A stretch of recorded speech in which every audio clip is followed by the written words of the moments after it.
Hi everyone, welcome to Harshit institute. ఈరోజు important events ఏమైనా ఉన్నాయో ఒకసారి చూద్దాము. సో ఫస్ట్ వన్, శ్రీవారి బ్రహ్మోత్సవాలలో లక్షణంగా దర్శనం అనే ఒక ఆర్టికల్ చూసినట్లయితే మనకి ఇక్కడ కాంపిటేటివ్ ఎగ్జామ్ దృష్ట్యా మనం చూసుకోవాల్సింది బ్రహ్మోత్సవాలు, ఇంపార్టెంట్ ఫెస్టివల్స్ ఇన్ ఇండియా అనే టాపిక్లో స్టాటిక్ పార్ట్గా మనం చదువుకోవచ్చు దీన్ని. సో బ్రహ్మోత్సవాలు festival celebrated in which state అని చెప్పేసి ఎక్కువగా అడగడానికి ఎక్కువ ఛాన్స్ ఉంది. దట్ ఈస్ ఆంధ్రప్రదేశ్ అని మీరు గుర్తుంచుకోవాలి. అయితే మనకి ప్రీవియస్ ఎగ్జామ్లో అంటే రీసెంట్గా పోస్టల్ ఎగ్జామ్ ఒకటి జరిగిందండి. అంటే సో అది వచ్చేసరికి ఇంటర్నల్గా అంటే ఎవరైతే ప్రమోషన్స్ కోసం ఉంటాయో వాళ్ళకి జరిగిన ఎగ్జామ్లో అడిగిన బిట్ ఒకసారి చూద్దాము. ఈ యొక్క టెంపుల్స్ మీద అండ్ ఫెస్టివల్స్ మీద ఇది చూసినట్లయితే మీ అందరికీ తెలుసు, the name of the lord Jagannath's chariot is, అంటే జగన్నాథ స్వామి రథం పేరేంటి అని చెప్పేసి అడిగాడండి. మీ అందరికీ తెలుసు రథయాత్ర దట్ ఈస్ పూరిలో జరుగుతూ ఉంటుంది, అంటే ఒడిషా స్టేట్లో జరుగుతూ ఉంటుందని మీకు తెలుసు. అయితే ఈ యొక్క జగన్నాథ స్వామి యొక్క రథం పేరేంటి అని చెప్పేసి అడగడం జరిగిందండి. సో దట్ ఈస్ మనకి నంది ఘోష్, స్వామివారి యొక్క రథం పేరు నంది ఘోష్ అని చెప్పేసి మీరు గుర్తుంచుకోవాలి. నంది ఘోష్. మీకు జనరల్గా పూరి రథయాత్ర ఏ స్టేట్లో జరుగుతుంది అని చెప్పేసి ఎక్కువగా ఎగ్జామ్లో అడుగుతూ ఉంటాడు. పూరి రథయాత్ర లాస్ట్ టైం ఎండోమెంట్ ఎగ్జామ్లో కూడా అడిగినట్టున్నారండి ఈ బిట్, పూరి రథయాత్ర. సో దాని దృష్టిలో పాయింట్ ఆఫ్ చూసుకున్నట్లయితే ఇక్కడ బ్రహ్మోత్సవాలు అనే యొక్క ఫెస్టివల్ ఎక్కడ జరుగుతుందంటే దట్ ఈస్ ఆంధ్రప్రదేశ్. అయితే ఈ బ్రహ్మోత్సవాల్లో భాగంగా స్వామివారిని ఊరేగించే రథం ఉంటుందండి. అంటే స్వామివారిని ఊరేగిస్తూ ఉంటారనమాట ఆ యొక్క టెంపుల్స్ పరిసరాలలో. అదేంటంటే గరుడ సేవ నాడు గరుడ వాహనముపై, వెరీ వెరీ ఇంపార్టెంట్ అండి, గరుడ వాహనంపై స్వామివారిని ఊరేగిస్తారు అని చెప్పేసి మీరు గుర్తుంచుకోవాలి. అంటే బ్రహ్మోత్సవాల్లో ప్రధానమైన గరుడ సేవ నాడు స్వామివారిని మాడ వీధులలో గరుడ వాహనంపై తిప్పుతారు అని చెప్పేసి మనం జనరల్గా న్యూస్లో చూస్తూ ఉంటాం. సో మీరు గరుడ వాహనం అని చెప్పేసి గుర్తుంచుకోవాలి బ్రహ్మోత్సవాలు. సో ఇంకా ఇంపార్టెంట్ ఫెస్టివల్స్ చూసుకున్నట్లయితే మనకు ఆంధ్రప్రదేశ్లో మనకి ఇంకా ఫ్లెమింగో ఫెస్టివల్ అని చెప్పుకోవచ్చు. ఆ తర్వాత వచ్చేసరికి మనకి రొట్టెల పండుగ అని చెప్పుకోవచ్చు. ఆ తర్వాత వచ్చేసరికి మనం ఇంకా ఉగాది ఫెస్టివల్. సో చూసినట్లయితే మనకు రొట్టెల పండుగ దట్ ఈస్ నెల్లూరులో చేస్తూ ఉంటారు. మీ అందరికీ తెలిసిందే రొట్టెల పండుగ అంటే అక్కడికి వెళ్ళి రొట్టెలు పంచితే మనం అనుకున్నది జరుగుతుంది అని చెప్పేసి ఒక నానుడి ఉంది అనమాట. సో బషీరాబాగ్ మసీద్ అని ఒకటి ఉంటుందండి నెల్లూరులో. ఆ టెంపుల్స్లో ఆ యొక్క మసీదులో ఆ రొట్టెల పండుగ జరుపుకుంటూ ఉంటారు. ఉగాది మనకు తెలుసు తెలుగు సంవత్సరం స్టార్ట్ అవుతూ ఉంటుంది. అట్ ద సేమ్ టైం ఇంకా మనం వచ్చేసరికి ఫ్లెమింగో ఫెస్టివల్ ఉంది, అంటే రకరకాల పక్షులు అక్కడికి వస్తాయని చెప్పేసి మనకి నెల్లూరు. సో పులికాట్ లేక్ సరస్సు దగ్గర నేల పులికాట్ లేక్ సరస్సు దగ్గర అనమాట ఆ ఫెస్టివల్ జరుగుతూ ఉంటుంది అనమాట, flamingo festival. At the same మనం తెలంగాణ చూసుకున్నట్లయితే మనకి బతుకమ్మ ఫెస్టివల్ అని చెప్పుకోవచ్చు. అట్లా రకరకాల అంటే మీరు ఇంపార్టెంట్ ఫెస్టివల్ చదువుకుంటూ ఉండాలి. అంటే మీకు తెలుసు ఓనం ఫెస్టివల్ అని చెప్పేసి, ఓనం ఫెస్టివల్ ప్రతి ఎగ్జామ్లో అడుగుతూ ఉంటారండి. ఓనం ఫెస్టివల్ ఏ స్టేట్లో చేస్తారని చెప్పేసి ఎక్కువగా అడుగుతూ ఉంటాడు. అంటే రీసెంట్గా గ్రూప్ 4 ఎగ్జామ్లో అడిగింది అంటే ఓనం ఫెస్టివల్ అనేది ఏ మంత్లో జరుపుకుంటారు అని అడగడం జరిగిందండి. That is September, August to September, అంటే రీసెంట్గానే ఈ ఫెస్టివల్ ప్రారంభమైందండి. సో ఇది ఆగస్టు సెప్టెంబర్ మంత్లో జరుపుకుంటాం ఓనం ఫెస్టివల్. దట్ ఈస్ కేరళలో జరుగుతూ ఉంటుంది. ఇంకా మనం కేరళలో ఇంకా మనకి విషు ఫెస్టివల్ అని చెప్పేసి కూడా వెరీ వెరీ ఇంపార్టెంట్.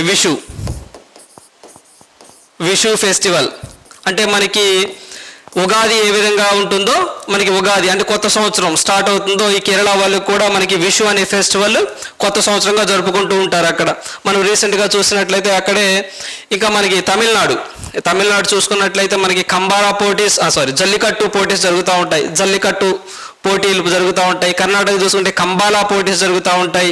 ఇవి కూడా ఎక్కువగా మనకి కరెంట్ ఈవెంట్స్లో వస్తూ ఉంటాయి. ఏ ఫెస్టివల్ ఎక్కడ జరుగుతుందో మనం బాగా గుర్తుంచుకోవాలన్నమాట. హెమీస్ ఫెస్టివల్, జమ్మూ అండ్ కాశ్మీర్ అని చెప్పేసి రకరకాల ఫెస్టివల్స్ జరుగుతూ ఉంటాయి. అంటే ఫెస్టివల్స్ నుంచి ఖచ్చితంగా ఒక బిట్ కూడా వస్తూ ఉంటుంది అనమాట. At the same time temples కూడా మనం బాగా గుర్తుంచుకోవాలి. ఏ టెంపుల్ ఎక్కడ ఫేమస్ అని కూడా మనం లాస్ట్ వీడియోలో డిస్కస్ చేసుకోవడం జరిగింది.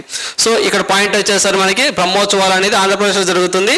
స్వామివారిని ఊరేగించే రథం పేరు అంటే దట్ ఈస్ గరుడ వాహనము. ఈ పాయింట్ గుర్తుంచుకోండి. Next one, right. Supreme court, high court న్యాయమూర్తుల పదవీ విరమణ వయసు పెంచాలి అని చెప్పేసి ఒక ఆర్టికల్ ఈవెంట్లో రావడం జరిగింది.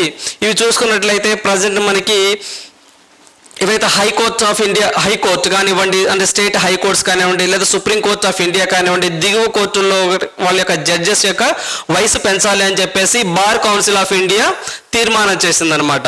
సో డిస్కస్ చేసింది ఒక bar council of India. So ఇప్పుడు ప్రజెంట్ వచ్చేసి మనకి చీఫ్ జస్టిస్ ఆఫ్ ఇండియాగా పదవీ విరమణ చేసే వయసు 65 సంవత్సరాలు అండి. హైయెస్ట్గా 65 ఇయర్స్. ఎవరైతే హైకోర్టు జడ్జెస్ ఉంటారో వాళ్ళకి వచ్చేసరికి 62 ఇయర్స్ అనమాట. అంటే చీఫ్ జస్టిస్ ఆఫ్ ఇండియా వచ్చేసరికి 65 ఇయర్స్కి రిటైర్మెంట్గా ఉంటుంది. అటువైనా హైకోర్ట్స్ జడ్జెస్ వచ్చేసరికి మనకి 62గా ఉంటుంది. లో కోర్ట్స్ అనమాట, దిగువ కోర్టులో వచ్చేసరికి మనకి ప్రజెంట్ వచ్చేసరికి 60గా ఉంది. ఇవి కొంచెం వయసు పెంచాలి అని చెప్పేసి వీళ్ళు డిస్కస్ చేసుకోవడం జరిగింది. సో దీన్ని వచ్చేసరికి 65ని 67గా చేయాలని చెప్పేసి తీర్మానం చేశారనమాట. అట్ ద సేమ్ ఈ 62ని 65 ఇయర్స్గా చేయాలని చెప్పేసి తీర్మానం చేశారు. సో ఇలా తీర్మానం చేశారు. మరి గవర్నమెంట్ ఆఫ్ ఇండియా దీని మీద ఏం డెసిషన్ తీసుకుందో వేట్ చేయడం అనమాట. మనం రీసెంట్గా మనకి 49th ఇంకా మనం చూసుకున్నట్లయితే మనకి 49th చీఫ్ జస్టిస్ ఆఫ్ ఇండియాగా యుయు లలిత్ వచ్చారండి. యుయు లలిత్. సో యుయు అంటే ఉదయ్ ఉమేష్ లలిత్. ఈయన 49th చీఫ్ జస్టిస్ ఆఫ్ ఇండియాగా వచ్చున్నారు. ఈ మంత్ సెప్టెంబర్ 8తో ఇతని యొక్క పదవీ కాలం అయిపోతుంది. Next 15th chief justice of ఇండియాగా డివై చంద్రచూడ్ రేస్లో ఉన్నారు. ఆల్రెడీ మనం డిస్కస్ చేసుకోవడం జరిగింది. అయితే ఇక్కడ బిట్ ఏంటి అంటే ఈ యొక్క చీఫ్ జస్టిస్ ఆఫ్ ఇండియాని ప్రెసిడెంట్ ఆఫ్ ఇండియా అనేది ప్రమాణ స్వీకారం చేయిస్తాడనమాట. సో ఏ ఆర్టికల్ ప్రకారము అతనికి ఆ పవర్ ఉంటుంది. సో మనం రీసెంట్గా చూసినట్లయితే ద్రౌపది ముర్ము గారు ఈ యొక్క యుయు లలిత్ గారిని ప్రమాణ స్వీకారం చేయించారు. సో ఏ ఆర్టికల్ ప్రకారం ప్రెసిడెంట్కి ఆ పవర్ ఉంటుంది అంటే that is 124 article 124 sub clause 2. So ఈ ఆర్టికల్ ప్రకారము మనకి president of India chief justice of ఇండియాని ప్రమాణ స్వీకారం చేస్తాడనమాట. That is very very important polity పరంగా చూసుకున్నట్లయితే. సో నెక్స్ట్ వన్ ఇక్కడ మనం చూసినట్లయితే ఏబిసి చైర్మన్గా ప్రతాప్ పవార్ అని చెప్పేసి ఇచ్చారండి. సో ఏబిసి చైర్మన్గా ఇటు చూసినట్లయితే ఆడిట్ బ్యూరో ఆఫ్ సర్క్యులేషన్స్, మనకి audit bureau of circulations. So ABC అంటే ఆడిట్ బ్యూరో ఆఫ్ సర్క్యులేషన్. దీనికి చైర్మన్గా ప్రతాప్ పవార్ గారు వచ్చారనమాట. సో ఇది బాగా గుర్తుంచుకోవాలి. మరి ఇది ఏం చేస్తుంది అసలు మనకి జనరల్గా దీనికి ఏబిసిని మనం పెద్దగా న్యూస్లో పెద్దగా ఏముండదు, బట్ ఇది కూడా వెరీ వెరీ ఇంపార్టెంట్. ఇది ఏం చేస్తుందో ఒకసారి మనం చూసినట్లయితే ఇంపార్టెంట్ ఫ్యాక్ట్స్ ఒకసారి చూద్దాము. ఈ ఏబిసిని 1948లో ఎస్టాబ్లిష్ చేయడం జరిగిందండి. It is a not profit organisation, voluntary organisation అని చెప్పేసి గుర్తుంచుకోవాలి. అసలు దీంట్లో మెంబర్స్ ఎవరెవరు ఉంటారు అంటే ఈ యొక్క ఆడిట్ బ్యూరో ఆఫ్ సర్క్యులేషన్లో ఎవరెవరు ఉంటారంటే పబ్లిషర్స్ కానివ్వండి, అడ్వర్టైజర్స్ కానివ్వండి, అడ్వర్టైజింగ్ ఏజెన్సీస్ కానివ్వండి, ఇవన్నీ మెంబర్షిప్స్గా ఉంటాయి అన్నమాట. ఇవేం చేస్తుంది అంటే మనకి అసలు మ్యాగజైన్స్ కానివ్వండి, లేకపోతే న్యూస్ పేపర్స్ కానీ అసలు ఎన్ని సర్క్యులేట్ అవుతున్నాయి, ఏంటి మొత్తం ఎలా పబ్లికేషన్ చేస్తున్నాయి, ఇవన్నీ ఆడిట్ చేస్తుంది అన్నమాట. ఇది అదే చెప్తా ఉన్నారు ఇక్కడ. The founder members of international federation of audit brokers of the certifications అనమాట. So ABC certifies circulation of figures of the publications. It is very very important. ఏవైతే పబ్లికేషన్స్ ఉంటాయో వాళ్ళ యొక్క సర్క్యులేషన్ ఎంత ఉంటుంది. అప్పుడప్పుడు మనం చూసినట్లయితే అంటే ఈనాడు పేపర్ మొత్తం ఇంతమంది చదువుతున్నారు, సాక్షి పేపర్ మొత్తం ఇంత సర్క్యులేషన్ అవుతుంది అని చెప్పేసి అప్పుడప్పుడు మనం న్యూస్లో కూడా చూస్తూ ఉంటాము. దాన్ని ఎవరు మెజర్ చేస్తారు అంటే వీళ్ళు చేస్తారనమాట, ఏబిసి వాళ్ళు చేస్తారనమాట. ఓకేనా. Audit bureau of circulation very very important. Founded 1948. Head quarter వచ్చేసరికి మనకి అంటే ప్రధాన కేంద్రాలయం వచ్చేసరికి మనకి ముంబైలో ఉంటుంది. వెరీ వెరీ ఇంపార్టెంట్ అనమాట. సో దీని యొక్క ఆడిట్ యొక్క ఫినాన్షియల్ ఇయర్ కూడా ఉంటుందండి. దీనికి కూడా మనకి ఫినాన్షియల్ ఇయర్ కూడా ఉంటుంది. దట్ ఈస్ జనవరి నుంచి జూన్ వరకు ఉంటుంది, అండ్ జూలై నుంచి డిసెంబర్ వరకు ఉంటుంది. అంటే 2 times మెజర్ చేస్తూ ఉంటుంది అనమాట. అంటే ఏవే సర్క్యులేషన్ అవుతున్నాయి, ఎన్ని మ్యాగజైన్ సర్క్యులేషన్ అవుతున్నాయి అని చెప్పేసి 2 timesగా మెజర్ చేస్తూ ఉంటుంది. ఇక్కడ దిస్ పాయింట్ ఈస్ రీసెంట్గా మనకి ప్రతాప్ పవార్ గారు చైర్మన్గా వచ్చున్నారు. 22-23 అండ్ టెన్యూర్కి కానీ వచ్చున్నారు అనమాట. That is very very important అనమాట. రైట్. Next one. రైట్. ఇటు చూసినట్లయితే మీకు రోజర్ ఫెదరర్ గారు, మీ అందరికీ తెలిసిన వ్యక్తే రోజర్ ఫెదరర్. ఇతను టెన్నిస్ ప్రపంచాన్ని వీడుతున్నాడు అని చెప్పేసి ఒక స్టేట్మెంట్ ఇచ్చారండి. అంటే రిటైర్మెంట్ ప్రకటించారు అని దాని మీనింగ్ అనమాట. సో మనకి రీసెంట్గా కూడా అమెరికా నుంచి సెరెనా విలియమ్స్ ఈమె కూడా రిటైర్మెంట్ ప్రకటించారండి. అంటే దిగ్గజాలు మొత్తం ఆల్మోస్ట్ ప్రకటిస్తూ ఉన్నారు రిటైర్మెంట్. సో రీసెంట్గా మనకి యుఎస్ ఓపెన్ అప్పటికి ఫైనల్ కూడా లేదండి, ఆమె థర్డ్ రౌండ్లోనే ఓడిపోయింది. సెరెనా విలియమ్స్ రిటైర్మెంట్ ప్రకటించింది. ఆ తర్వాత రీసెంట్గా ఈరోజు రోజర్ ఫెదరర్ గారు ఇతను కూడా రిటైర్మెంట్ ప్రకటించడం జరిగింది. సో ఇక్కడ మనకి ఎగ్జామ్ పాయింట్ ఆఫ్ వ్యూలో ఏం చదువుకోవాలంటే అంటే అసలు ఎన్ని ట్రోఫీలు గెలిచాడు ఏంటి అని చెప్పేసి చాలా ఇచ్చాడు. కానీ ఇంపార్టెంట్ పాయింట్స్ అంటే ఎగ్జామినర్కి ఏం కావాలో గన్ షాట్గా ఆ పాయింట్సే చదువుకోవాలి మనం. అవి చూసినట్లయితే మనకి రీసెంట్గా ఒక తెలంగాణ ఇంజనీరింగ్ ఎగ్జామ్లో అడిగారండి. రీసెంట్గా ఒక 2-3 months బ్యాక్ అది ఏంటంటే మనకి రీసెంట్గా మిథాలీ రాజ్ ఇంటర్నేషనల్ క్రికెట్కి వీడ్కోలు పలికింది. సో రిటైర్మెంట్ అయింది. ఆమె మొత్తము క్రికెట్ యొక్క టెన్యూర్లో ఎన్ని సంవత్సరాలు పనిచేసింది అని అడిగారండి. అంటే ఆమె సేవల్ని ఎన్ని సంవత్సరాలు క్రికెట్కి పనిచేసింది అని అడిగారండి మొత్తం. అంటే ఆల్మోస్ట్ 22-23 years మొత్తం పనిచేసింది. అట్లానే ఈయన కూడా ఇక్కడ పాయింట్ ఆఫ్ వ్యూలో చూసుకుంటే ఈయన యొక్క కెరీర్ ఆరంభం వచ్చేసరికి 1998లో ఇతను టెన్నిస్ అరంగేట్రం చేశారు. సో రిటైర్మెంట్ ఎప్పుడు ప్రకటించారంటే 2022 ప్రకటించారు. సో ఈ యొక్క మధ్య గ్యాప్ టెన్యూర్ కూడా మనం తెలుసుకొని ఉండాలి. పాయింట్ నెంబర్ 1 ఇతను మొత్తం వచ్చేసరికి మనకి గ్రాండ్ సమ్ సింగిల్స్ టైటిల్స్ మొత్తం 20 వచ్చినాయండి. సో మొత్తం 20 వచ్చినాయి. ఇది very very very very important అండి చూసుకున్నట్లు. అదే సింగిల్స్ అని మనం చూస్తే ఆస్ట్రేలియన్ ఓపెన్ కానివ్వండి, ఫ్రెంచ్ ఓపెన్ కానివ్వండి, వింబుల్డన్ కానివ్వండి, యుఎస్ కానివ్వండి, ఇలా సింగిల్స్ ఉంటాయి చూసారు. డబుల్స్ కాదు, ఓన్లీ సింగిల్స్. మిక్స్డ్ డబుల్స్ కూడా కాదు, ఓన్లీ సింగిల్స్. అలాంటివి 20 సాధించాడు. ఈ ప్రశ్న ఎక్కువగా అడగడానికి ఎక్కువ స్కోప్ ఉంటుందండి ఎగ్జామ్లో. ఓకేనా 20. అయితే ఈ యొక్క సింగిల్స్ సాధించిన వ్యక్తుల్లో ఫస్ట్ స్థానంలో ఉంది ఎవరు అంటే మనకి రఫెల్ నాదల్ గారండి. వెరీ వెరీ ఇంపార్టెంట్ అనమాట. సో రఫెల్ నాదల్ గారు ఫస్ట్ ప్లేస్లో ఉన్నారు. నెక్స్ట్ వచ్చేసరికి జోకోవిక్ అండి, సెర్బియా క్రీడాకారుడు జోకోవిక్ ఉన్నారు. ఆ తర్వాత ఉంది ఈ వ్యక్తి ఎవరు, ఈ రోజర్ ఫెదరర్ గారు 20 గ్రాండ్ స్లామ్స్లో థర్డ్ ప్లేస్లో ఉన్నాడు అనమాట. సో ఇతను రిటైర్మెంట్ ప్రకటించాడు. That is very very important. ఇది మనం గుర్తుంచుకోవాలి. ఇంకా ఇక్కడ పాయింట్ ఏంటంటే ఇతను ఏ కంట్రీకి సంబంధించిన వ్యక్తి అని కూడా అడగడానికి ఎక్కువ స్కోప్ ఉంటుంది. బాగా గుర్తుంచుకోండి. He belongs to Switzerland. He belongs to Switzerland అంటే స్విస్ కంట్రీకి సంబంధించిన వ్యక్తి అనమాట.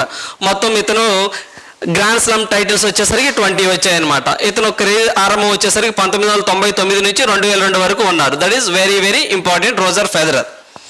ఇవి బాగా గుర్తుంచుకోవాలండి. తనివి తీరలేదే అని చెప్పేసి మనకి హెడ్డింగ్ ఇవ్వడం జరిగింది.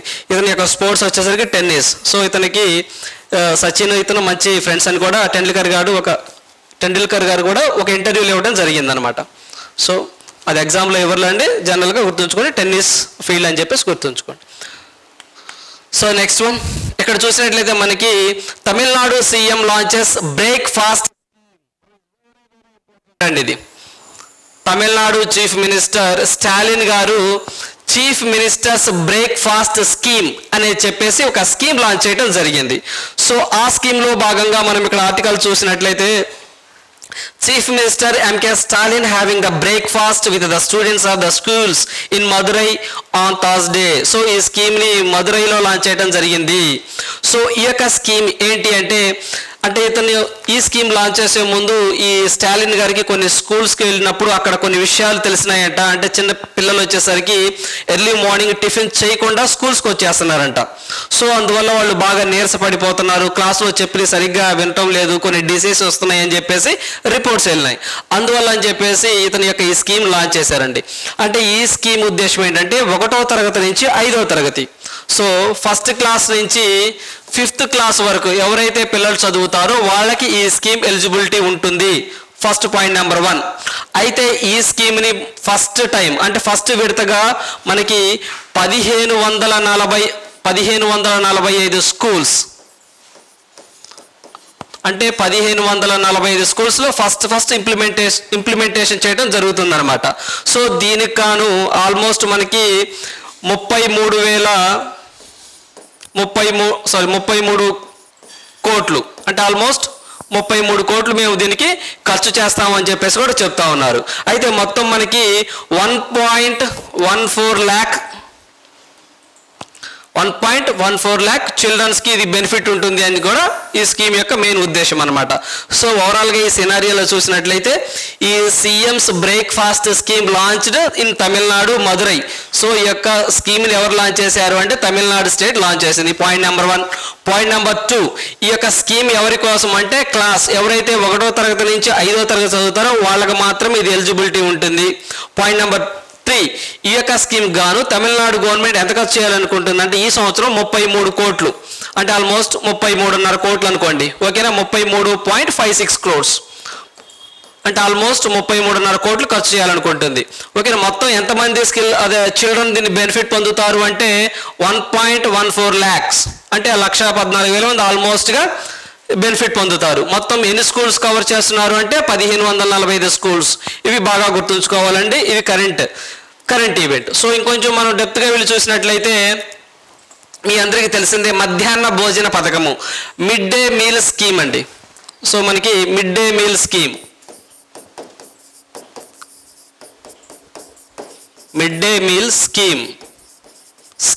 ఇది 1956లో ఫస్ట్ ఏ స్టేట్లో లాంచ్ చేశారంటే that is Tamil Nadu. Very very important అండి. Mahatma Gandhi national rural employment guarantee scheme, ఈ స్కీమ్ని ఏ స్టేట్లో లాంచ్ చేశారు అంటే that is Andhra Pradesh Anantapuram district. ఆ బిట్టు ఎంత ఫేమస్సో అంటే ఎంత ఇంపార్టెంటో మిడ్ డే మీల్ స్కీమ్ కూడా అంతే ఇంపార్టెంట్ అండి. ఈ స్కీమ్ని ఎక్కడ లాంచ్ చేశారు అంటే that is Tamil Nadu 1956. Very very important. So Mahatma Gandhi national rural employment guarantee scheme, ఆ స్కీమ్ లాంచ్ చేసినప్పుడు పిఎంగా ఎవరున్నారు అని చెప్పేసి ఒక ఎగ్జాంపుల్ అడగడం జరిగింది. At the time of prime minister that is Manmohan Singh. Very very important. At the same time ఈ స్కీమ్ విషయాన్ని తీసుకున్నట్టయితే మిడ్ డే మీల్ స్కీమ్ 1956లో తమిళనాడులో లాంచ్ చేశారు. అప్పుడు ఆ సీఎం ఎవరు, అప్పుడున్నటువంటి సీఎం ఎవరు అని చెప్పేసి కూడా మనం అడుగుతారు. పెరున్ తలైవర్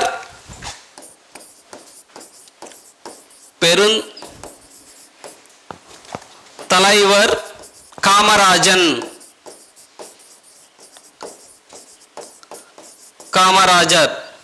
ఈయనండి. సో అప్పుడున్నటువంటి సీఎం ఎవరంటే పెరున్ తలైవర్ కామరాజర్ అనే ఆయన సీఎంగా ఉన్నారు. 1956లో ఈ స్కీమ్ లాంచ్ చేశారు, మిడ్ డే మీల్ స్కీమ్. ఇప్పుడు వచ్చేసరికి బ్రేక్ఫాస్ట్ అంటే చీఫ్ మినిస్టర్స్ బ్రేక్ఫాస్ట్ స్కీమ్ కూడా తమిళనాడు లాంచ్ చేసింది. That is very very important points. Next one అంటే ఇక్కడ మీ కాంట్రవర్సీ కూడా ఒకటి ఉందండి. అంటే సుప్రీంకోర్ట్ ఆఫ్ ఇండియా రీసెంట్గా తీర్పునిచ్చింది అంటే ఫ్రీ బయాస్. అంటే మనకి ఫ్రీ బయాస్ అంటే ఏంటంటే ఉచితాలు, అంటే ప్రజలకు ఉచితాలు ఇస్తా ఉన్నారు, అలాంటి ఇవ్వకూడదు అని చెప్పేసి రీసెంట్గా ఎన్వి రమణ గారు కూడా ఒక స్టేట్మెంట్ ఇచ్చారు. సో ఇక్కడ చీఫ్ మినిస్టర్ గారు ఏం చెప్పారు అంటే ఇది ఫ్రీ బయాస్ కాదు, అంటే ఇవి ఉచితాలు కాదు, ఇట్ ఈస్ అవర్ రెస్పాన్సిబిలిటీ. అంటే పిల్లలకి పౌష్టికాహారం అందించడం అనేది వీఆర్ ద గవర్నమెంట్ రెస్పాన్సిబిలిటీ, ఓకేనా. వి ఆర్ టు అంటే కనీస బాధ్యత మనం ఇలా చేయాలని చెప్పేసి కూడా ఒక స్టేట్మెంట్ ఈయన విడుదల చేయడం జరిగిందండి. Very very important. Next one ఇక్కడ చూసినట్లయితే demolition of the resort begins in Kerala island అని చెప్పేసి ఇచ్చారండి. సో ఈ ఆర్టికల్ మొత్తం చూసుకున్నట్లయితే మనకి కరెంట్ ఈవెంట్లో మనకి ఇక్కడ వెంబానాడ్ లేక్ అని చెప్పేసి ఒకటి ఇచ్చారండి. సో ఈ యొక్క వెంబానాడ్ లేకులో అక్రమ కట్టడం అండి, ఇది యొక్క అక్రమ కట్టడం అనమాట, అంటే ఇల్లీగల్గా కట్టారనమాట. పర్యావరణానికి ఇబ్బంది అవుతుంది అనమాట ఈ యొక్క construction.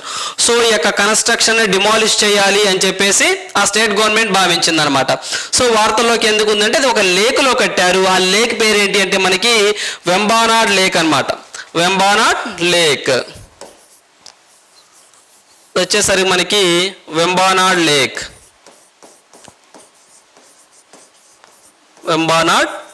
very very important. This is the longest lake in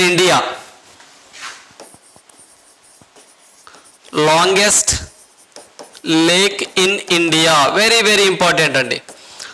అంటే మనకి ఒక లేక్ చూసినప్పుడు మనకి జీకే పాయింట్ ఆఫ్ వ్యూలో ఒక 4-5 లేక్స్ అంటే గుర్తు రావాలి ఏమంటే. సో మనకి ఇంపార్టెంట్ లేక్స్ అనే ఒక టాపిక్ కూడా ఉంది. సో మనం కనీసం ఒక 30-40 లేక్స్ తెలుసుకోవాలండి. ఇండియా మొత్తం మీద కనీసం ఒక 20 ఇంపార్టెంట్ లేక్స్ తెలుసుకోవాలి. సో మన ఆంధ్రప్రదేశ్ విషయానికి వచ్చినట్లయితే మనకి పులికాట్ లేక్ అని, కొల్లేరు లేక్ అని చెప్పేసి చెప్పుకోవచ్చు అనమాట.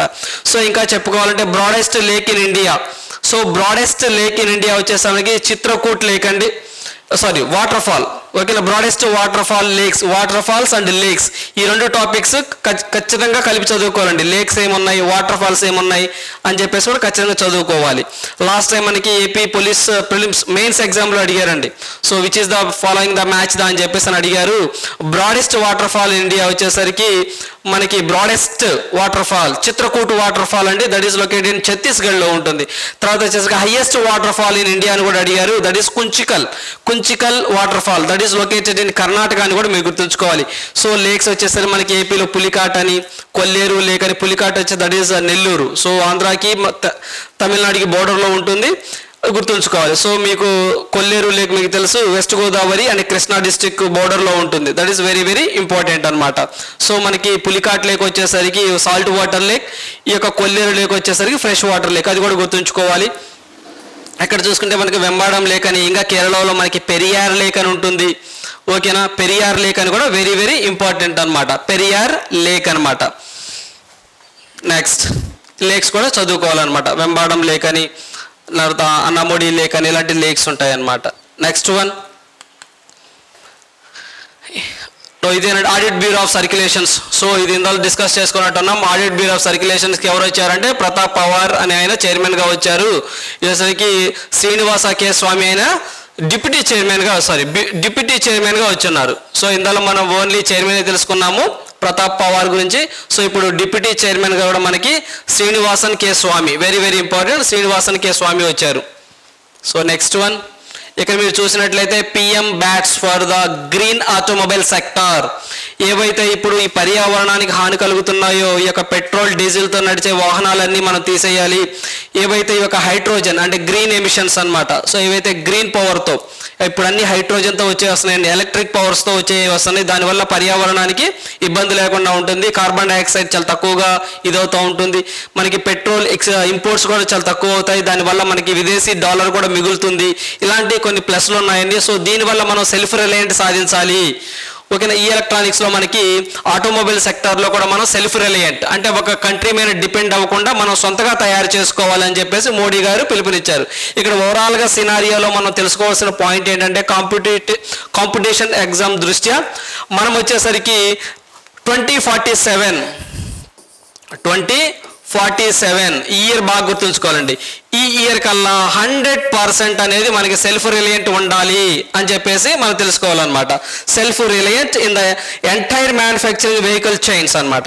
అంటే మనకు ఏదైతే ఈ వెహికల్స్ మ్యానుఫ్యాక్చరింగ్ చేస్తూ ఉంటామో మనం కొన్ని వెహికల్స్ని వేరే కంట్రీస్ నుంచి ఇక్కడికి ఇంపోర్ట్ చేస్తూ ఉన్నాం అనమాట. అలా కాకుండా మనకి మేక్ ఇన్ ఇండియా ప్రోగ్రాంలో భాగంగా మనమే ఇండియాలో మనం 2047 కింద ఆటోమొబైల్ సెక్టార్లో సెల్ఫ్ రిలయంట్గా ఉండాలి అని చెప్పేసి, అంటే ఇప్పుడు ఫేమ్ అని చెప్పేసి ఒక స్కీమ్ తీసుకొచ్చారండి,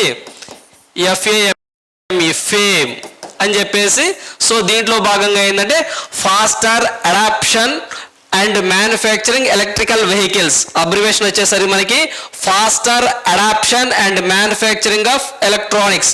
సో ఇవి ఎలక్ట్రికల్ బస్సెస్ కానివ్వండి, స్కూటర్స్ కానివ్వండి, అంతా ఎలక్ట్రికల్తో నడిచేవే మనం తయారు చేయాలి అని చెప్పేసి ఈ మోడీ గారి ఫేమ్ అనే స్కీమ్ని తీసుకొచ్చారు.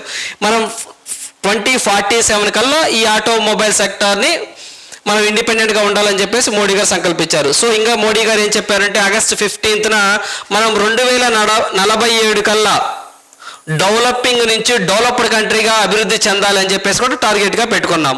That is very very important. 2047 రెండు ఉన్నాయి. ఒకటి ఆటోమొబైల్ సెక్టార్లో మనం 100% అనేది సెల్ఫ్ రిలయంట్ సాధించాలి. ఇంకొకటి మనం డెవలపింగ్ నుంచి డెవలప్డ్ కంట్రీగా అభివృద్ధి చెందాలి అని టార్గెట్స్ రెండు ఉన్నాయి. That is very very important అనమాట.